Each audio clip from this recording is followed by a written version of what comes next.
100 years from now, lahat ng tao sa lugar na ito ay mamamatay.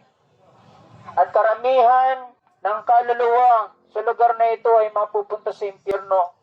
Ilan lamang makatutungtong sa langit, hindi dahil sa kanyang mabubuting gawa, kundi dahil sa tinapos na gawa ni Jesucristo. Nanampalataya ka na ba kay Jesus bilang iyong tagapagligtas, kaibigan? Walang kaligtasan, walang tunay na pagbabago kung ang tao ay nananatiling layo kay Jesucristo.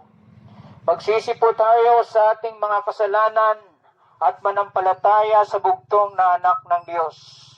Huwag nating bayaran ng pera ang Diyos, hindi niya tatanggapin yan.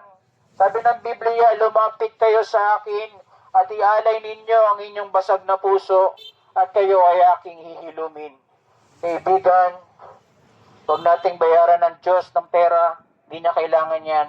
Magsisi tayo sa ating mga kasalanan, sa ating mga pangangabit, sa ating mga paglalasing, sa ating mga pagmamarites, sa ating mga pagdodroga at pagmamariwana at pagbibisyo sa buhay, pagsisihan po natin yan.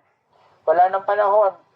Darating ang paghuhukom at ang bawat tao ay hatulan ng Diyos at karamihan ay mapupunta sa lawang apoy.